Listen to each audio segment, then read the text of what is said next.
Welcome everyone to another episode of Hockeycards.se, the podcast. And today we're doing a Stanley Cup final specials.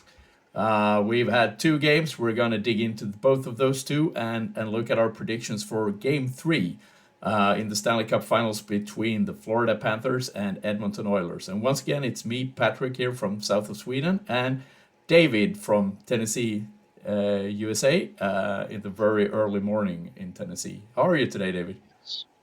I'm great. How are you? I'm good, thank you. I got to sleep tonight, which you haven't, hmm so I'm good. That's okay. That's okay. As long as I have a nap before the game tonight, I'll be good to go.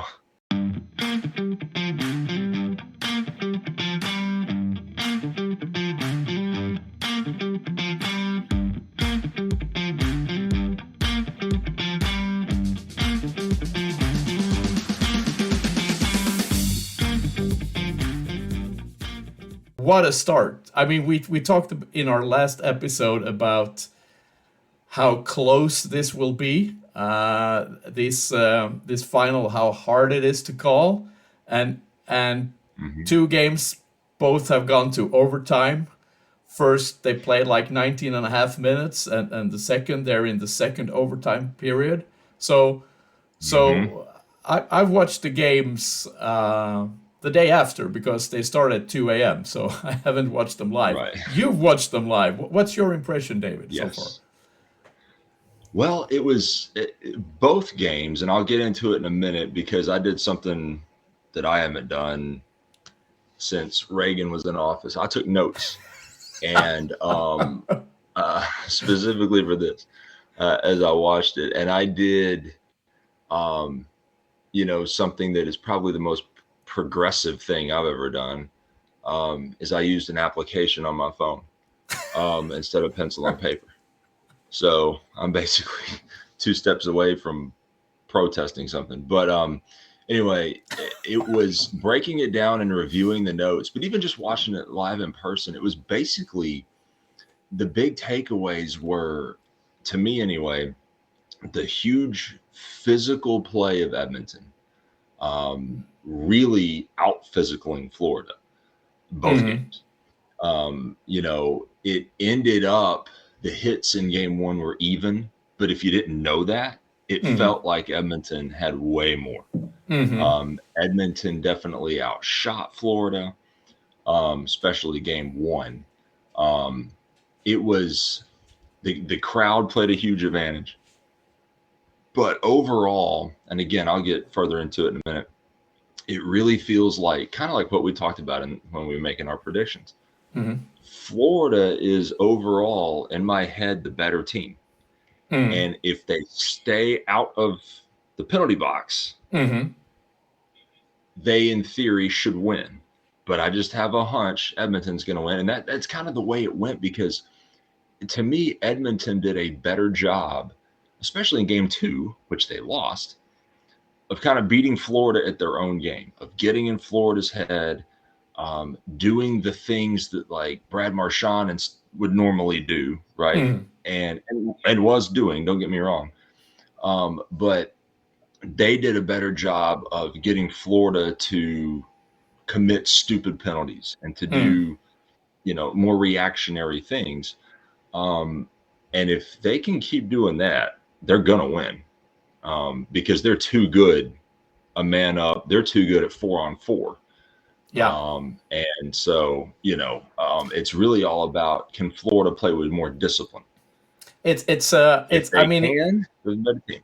yeah, it's a very interesting matchup there as well because you have Edmonton has the league's best power play and hmm one of the worst box plays in the league, maybe, or hmm penalty kills, maybe actually the worst penalty kill stats in the league, and and Florida has the best penalty kill stats in the league.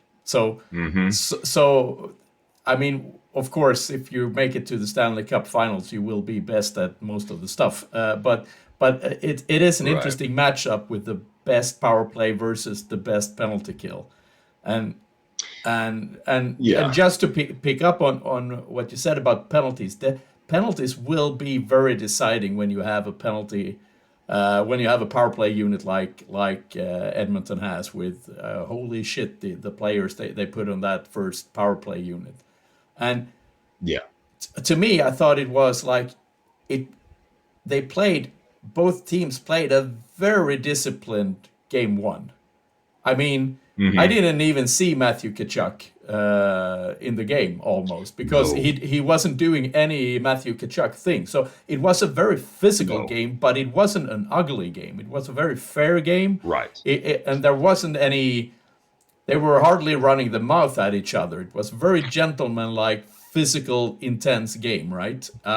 With a very few Hmm. penalties, and then game two was very different. They had more penalties in the first period of game two than in the entire first game. And Kachuk was Yeah. back being Kachuk. Sam Bennett hit Yes. Stuart Skinner, and they were back doing these things, and penalties followed. So yeah, Yeah. Well, yeah, that first period of game two seemed to take 2 hours. Like yeah, it was crazy.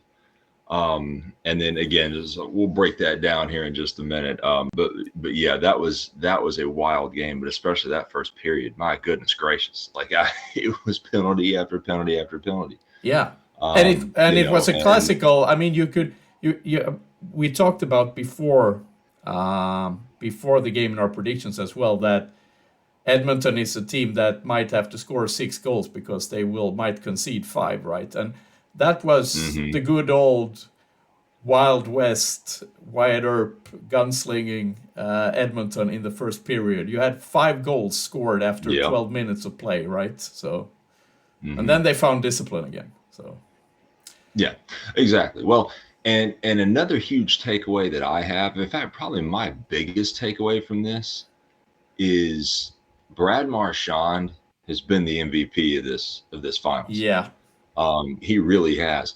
And I even had put in my notes at one point, especially in game two, that it honestly at times felt like it was Sam Bennett and Brad Marchand versus Edmonton. yeah, And it was like those are the only two guys doing anything. yeah, And it just, I mean, obviously he scored the game winner in game yeah, two.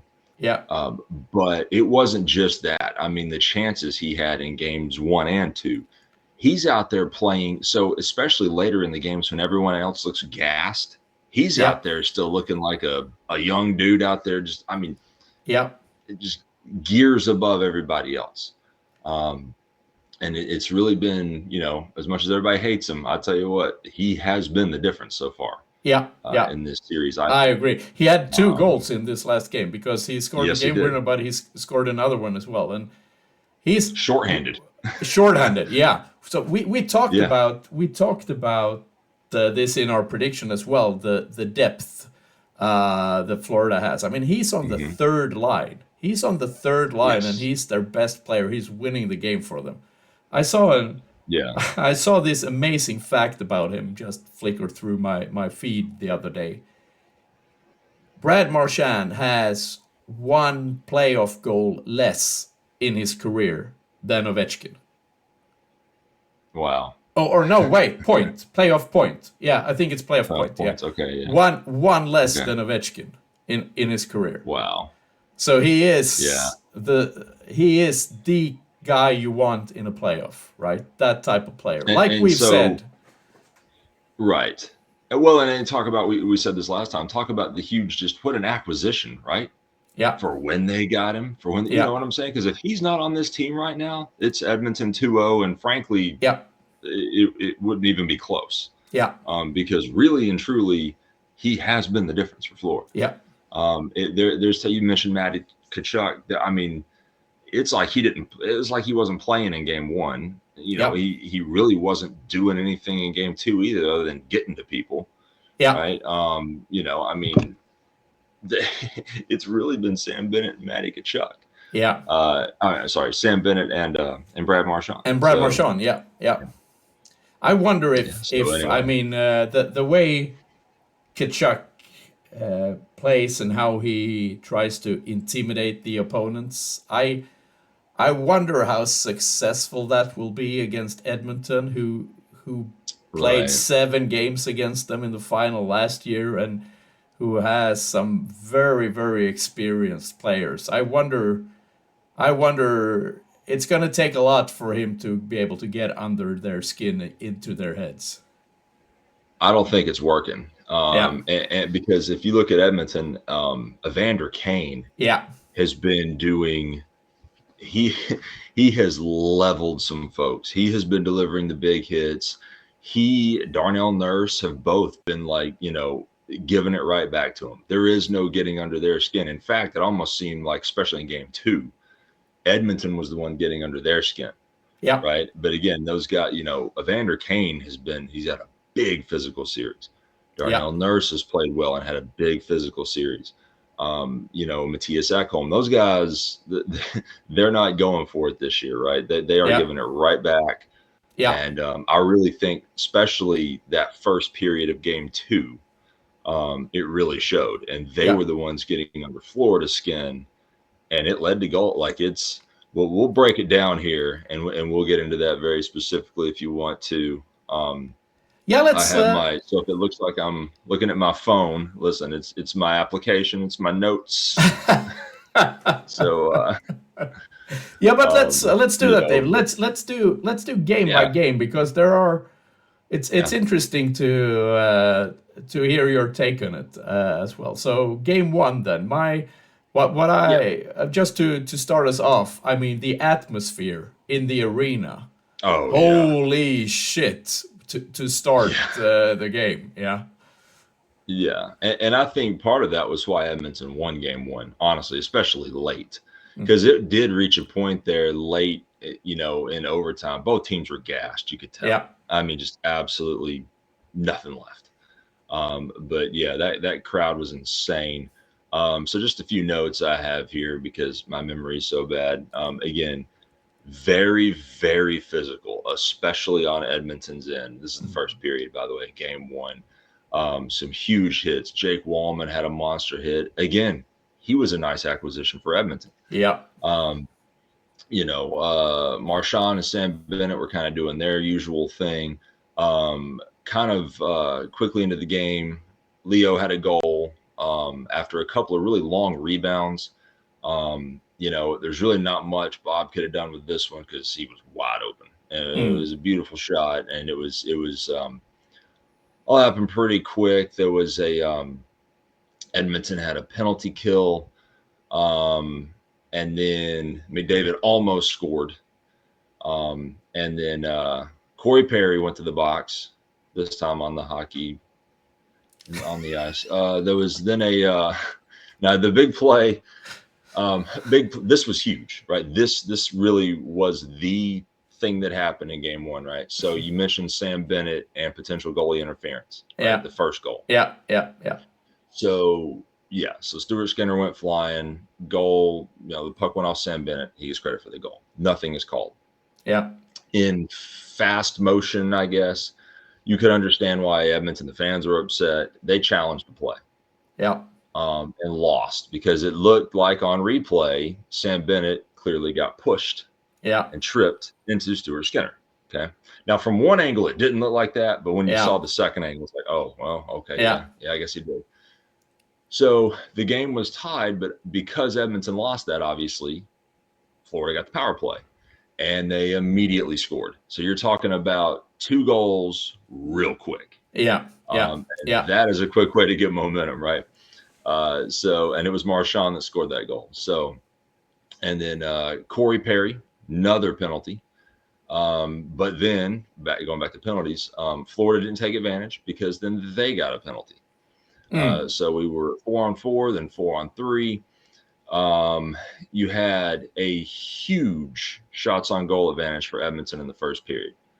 It's 15-6. Bob had a good game or a good first period. That could have been a lot worse. Yeah. But again, huge shots on goal for Edmonton.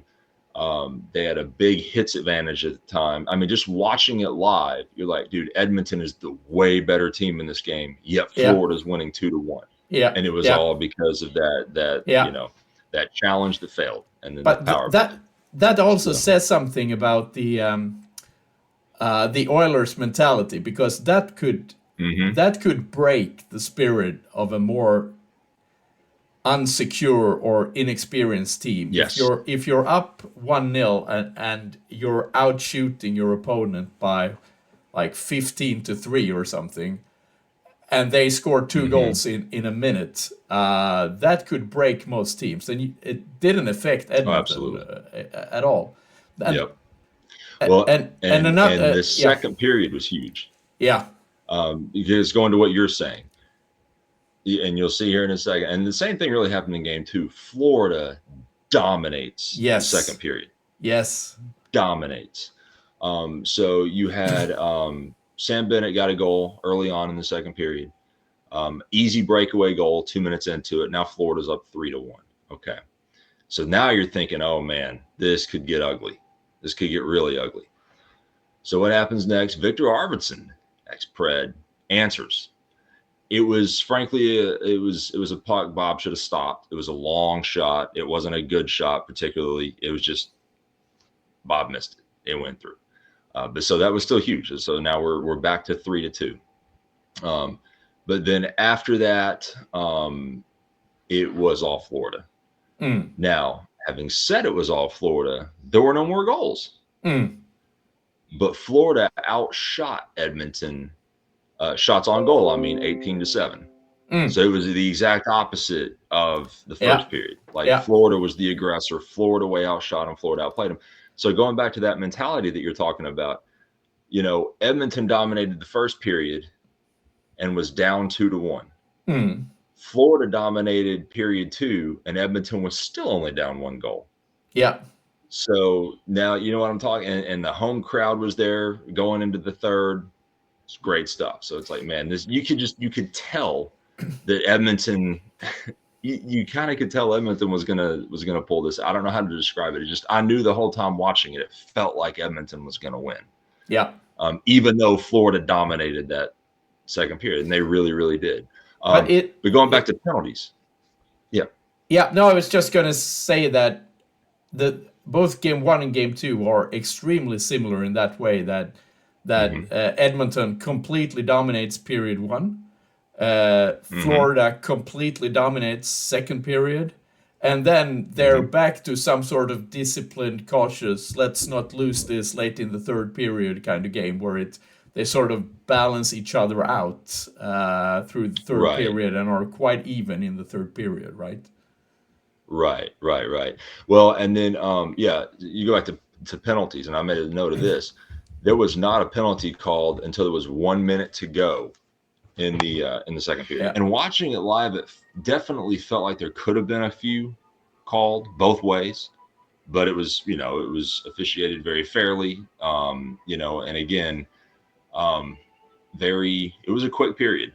Mm-hmm. So then we go to the third, and again, and maybe it was a crowd thing. You just kind of had that sense, that feeling of like, all right, Edmonton they're going to pull this off. You had Yeah. that feeling. Yeah. Um, so anyway, and then sure enough, Matthias Ekholm scored to make it 3-3 in the third, with 13 minutes left. Then you started having some big saves. Both goalies played, even though the score might not indicate it, both goalies actually played really well. Mm. A couple of the goals scored against them, like I know that a couple of the goals against Bob were like, dude, there's nothing he could do about these. Mm. Completely like that Ekholm goal, he was screened by two of his own guys, right? I mean, Mm. there was no way he could have Mm. seen that puck. But Stuart Skinner had some big stops. Again, Bob had some more big stops. It was a very back and forth period. But again, really, Edmonton kind of dominated the shots. Mm. And in watching it in real time, they kind of dominated the physical play. So we go to overtime. In overtime, you had Sam Reinhart, Alexander Barkov, both almost score immediately for Florida, but they Mm. didn't. And then there was a couple more near misses by Florida. So Stuart Skinner having some big saves. Again, Bob has some huge saves. A really big one on a breakaway. And it basically was the first half of overtime, Florida pretty much dominated. They were playing more disciplined, and they pretty much, when I say dominated, not necessarily like just shots on goal, like more high danger shots. Yeah. Florida dominated that. Yeah. But then after that first half of the first overtime, it was all Edmonton, all Edmonton. And then of course Leo had the game winner. Well, because you had again a costly penalty on Florida with just 2 minutes left to go, and then of course Leo put it in. Pretty much immediately, a brilliant pass by McDavid. Edmonton wins game one. Yep. And it was, again, what really took me back in that one was just the physicality of Edmonton, because I was shocked to see that the hit numbers were the same, because it really felt like Edmonton way out physical them in that game. So anyway, that was game one. Game two, there's like we said, there's similarities, like Edmonton dominating the first period again, Florida dominating the second again. But there are also differences, like the penalties and the 5 goals in the first 12 minutes, for example. This is high octane. This is a lot of notes here. First period, game 2. This is wild. Again, this is the period that seemed to take 2 hours.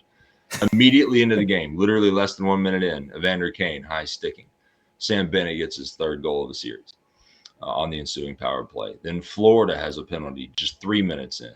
Then you had a Ryan Nugent-Hopkins penalty less than a minute into that power play. So we're 4-on-4. Then Florida has a penalty. And then Evander Kane had a breakaway goal and tied Florida 1-up. Then you had Sam Bennett almost scored. There was a near fight between Matty Tkachuk and Darnell Nurse, who both got penalties. So now we're at 4-on-4, and almost immediately into the 4-on-4, we have a Bush bomb. And so it's 2-1 Edmonton. We're still 4-on-4. Then Seth Jones has an easy goal for Florida. So we're tied 2-2. Yeah. Again, all this is 4-on-4 stuff. It's all just constant penalties everywhere. So then you have another controversial play here. Sam Bennett collides with Stuart Skinner. Again. Yes. Now this one, though, again, here's what was controversial about it. Nothing was called in the moment, like right in that moment. Then like a minute later, they called a penalty. But on replay, it clearly showed that Matthias Ekholm pushed him into Stuart Skinner. But of course, there were near fights and blah, blah, blah, blah. Sam Bennett got called for the penalty. So then you had on that penalty, on that power play, Draisaitl immediately scored. So that was but on that, though, Connor McDavid had one of the sweetest assists. Some of the sweetest. I mean, just an insane move. In fact, he was the star of that one. I mean, Draisaitl got the goal, but it was an easy goal because what a play! I mean, if to the 2 people listening to this podcast, if you haven't seen the goal, you gotta watch it. Google it. It's an incredible goal. What a play by McDavid. Yes. Yep, absolutely. So then immediately after that, there's another penalty against Florida. And then another penalty. And it's 5-on-3 for Edmonton. Now, this is a key because Florida, the penalty kill, stood up and stopped that. Yeah. Because that could have really gotten out of hand. Yeah. And then Edmonton had a penalty, and Florida went on the power play. And that is the way that the first period went. Again, I made some notes here. Edmonton was way more physical. Yep. Mostly dominated. Yep. They beat Florida at their own game, getting under their skin. And I made note here that it really felt like it was Sam Bennett and Brad Marchand versus an entire team. Let's go to the second period now. Again, after the 2-hour first period where there was a million penalties and shots and goals. But again, Edmonton really imposed their will. It really felt like that. And then second period, exactly like game 1. Florida dominated second period. After the first few minutes, let's call it 4 minutes of the second period, which Edmonton almost scored a couple of goals. Pretty much immediately after the huge hit by Evander Kane, Florida dominated. Kulikov had a goal to tie it at 3-3. And then really what happened is you had the polar opposite of the first. There were no penalties. Not Yep. until, again, very, very, very late. But no penalties. Florida played clean. And at 5-on-5, Florida looked like the better team. Yep. And in fact, the one power play I have here that Edmonton did have is where Brad Marchand got a shorthanded goal. Yeah. And even on Edmonton's one power play, they had no shots on goal. I mean, it was dominant for Florida. So anyway, that really was the story once again of the second period. It was all Florida. Yeah. And it was much more even in the third. Both teams some big chances. But then what started to happen is Florida went into prevent mode and went into, we're just trying not to lose. We're not trying to win anymore. Yeah. And so they just, instead of even attempting to score, they would stop Edmonton and just ice the puck. Like it was they were perfectly content to just sit back and play defense. Yeah. That's really what it felt like. Yeah. And you just knew that doing that, once Edmonton went empty net, which they did with about 2.5 minutes left, that would be all she wrote, and they would eventually tie this thing up, and they did. And they did. Corey Perry with 17 seconds left. Yep. So again, Edmonton dominated the scoring chances in the third, and you had to think, if Florida doesn't do something, if Florida doesn't change that mentality, because again, they just sat back and let it happen. And you knew, again, just as soon as Edmonton went empty net and had the man advantage, they were going to score, and they did. And that's exactly what happened. And so second game goes to overtime as well. 2 games, 2 overtimes. And what about, and 2 overtimes period this time. Absolutely. Yeah. Mm-hmm. Yep. And then again, in the in the first overtime, it was very even. But actually Florida had the more high danger chances. But both teams really kind of looked, they were gassed, both teams. There was really, in that first overtime, there was a couple of pretty big saves by Stuart Skinner and by Bob.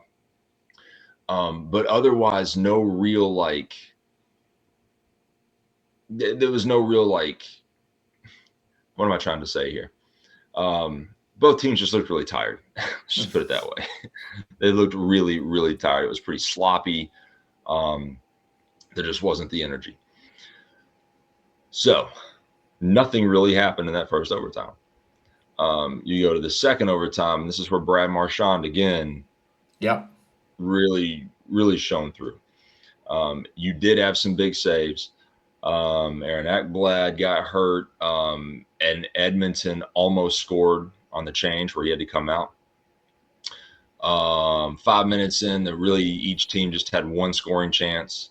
Again, both teams just looked completely gassed. Bob did have a huge stop on a breakaway. And then right after that is where Brad Marchand had the breakaway winner. He was far and away the best Panther on the ice. The game seemed like a must win for Florida, especially when it went into that second overtime, because it's, to take it that deep and to lose another one would have been, mentally crushing. But anyway, so I kind of put some keys, the takeaways. The key for Florida, they have to cut down on the penalties. They got to keep it 5-on-5. Edmonton is way too good. 4-on-4 or with any sort of advantage, way too good. So, but it was great. It was, I don't remember what time it went off. 1 a.m. my time, something like that. It was a late one. So which is why I'm going to need a nap tonight if I'm going to stay up and watch the one tonight. And now the series moves to Florida. So it's tied 1-1. And because Edmonton lost one of their home games, they're going to have to steal a game away to keep this interesting. So what are your predictions for Game 3, David? Are we seeing a third overtime game? It's really hard for me to say because, again, in my head, I really think Florida's going to win this one. I really Yeah. do. But just something in my gut says Edmonton is going to win the series. So I think I had told somebody, a buddy of mine that's a huge Florida fan, before the series started, I was like, Edmonton's going to win the first game, then Florida's going to win the next 2 or 3, and then Edmonton will come back and win the whole thing. Um, I I do think Florida's going to win tonight. Yeah. I really, that home ice advantage. You're not going to have that raucous Edmonton crowd. It's going to be the opposite. This will be the huge test. Let's see how Edmonton bounces Yeah. back. That was a tough loss, but just in some of the comments I'm hearing from some of the players, I think Edmonton is definitely a different team this year, and Yes. they learned from last year. They are more physical. I don't think that they're going to let. I don't think that. I think Florida will win tonight, but I do still think, in my gut, Edmonton will still win the series. Yeah. We'll And see. Are we going? and I hope so. Let's take it to overtime. I would love to see that. well, you can never not you can never give up on Edmonton, right? They were down 3-0 in last year's final and came back to Mm-hmm. 3-3, playing the seventh game, won 3 straight. So Yep. you can never give up on them. But I still think, I mean, like we said in our predictions here before the series, most of the people you look at, and you look at bookies odds and things, most of the people are thinking that Edmonton is going to win this. Now, I Mm-hmm. am the worst betting person in the world. I can't pick a winner to save my life. So I'm sure Edmonton will win, but I think Florida is going to have it. I haven't changed my opinion. I think they're going to wear them down. I agree with you. Edmonton is a better team this year. They've added some playoff skills, some depth. But I Mm-hmm. wonder 1-1. I also think Florida is going to win the next one, this game tonight, make it Yep. 2-1. If they win the third as well, it's going to be very tough for Edmonton to come back again. Yeah. Yeah. I don't see another big comeback. You're right. If Florida were to go up 3-1, I think that would be it. But and that's not exactly a bold prediction, right? I mean, any team going down 3-1 Yeah, yeah, yeah, is, yeah. but But again, especially at this point, again, it is Edmonton, right? And they keep bouncing it back. is. They keep bouncing back all the time. There is one Yeah. interesting thing. I mean, if we look at the series in general, I checked the time on ice average for the players in the first game, Mm-hmm. and very interesting to see that Edmonton basically are running 4 lines equally. They have about the same Mm-hmm. amount of ice time, all 4 lines almost. I mean, McDavid getting a bit more, but almost the same. But Florida clearly running 3 lines only. Mm-hmm. So game one was a 4 period game, right? You played for 80 minutes, and the Yep. fourth line guys had like 7-8 minutes of ice time Yeah. in Florida, and they had like 16, 17, 18 minutes in Edmonton. So that's Mm-hmm. of course also a factor. If Florida is gonna run on 3 lines for 7 games, going to 1 and 2 overtime periods, those players are gonna be beat up, hurt, Yes. tired, and that could of course swing the series for Edmonton's for Yeah. Edmonton. Yeah. And one of the things too, it's been such a, again, you go back to, at the times Florida has seemed to dominate, at the end of a dominating period, they still will only have a 1 goal lead, or Yeah. Edmonton will bounce back. And then there's times where, like, again, we talked about game one, period one, Edmonton dominated, Florida had the lead. Yeah. Like, it's little things like that, right? Even that Marchand game winner in game two, I mean, it really was that was one Stuart Skinner should have had, right? It Yeah. wasn't like some majestic goal. This was the thing bounced under Stewart. Like, he should have had that stop. Yeah. Again, everybody was wiped out. It was second overtime. So, it's one of those things where just such a few. a few little plays here and there just are going to decide this series. So Yeah. even if a team is looking dominant, it doesn't seem to matter, and Yeah. that's really, really cool, right? Like That's really that's cool. pretty awesome. This is this series so far is all you could wish for in a Stanley Cup final, right? Mm-hmm.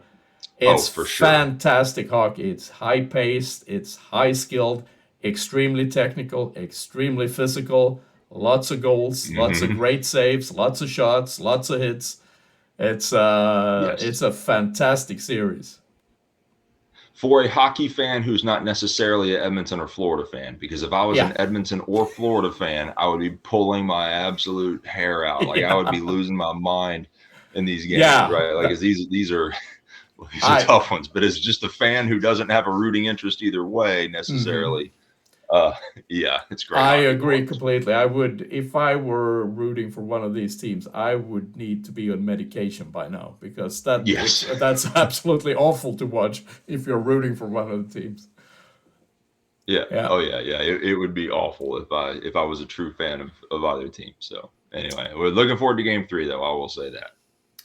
Yeah, game 3 tonight. And thanks to everyone who's Yep. listened to us in this podcast. We'll be back next week breaking down the next couple of games. Hopefully, we'll be back before the deciding game in the series and make our prediction for that one as well. So thanks to everyone who's listened. Yep. Bye.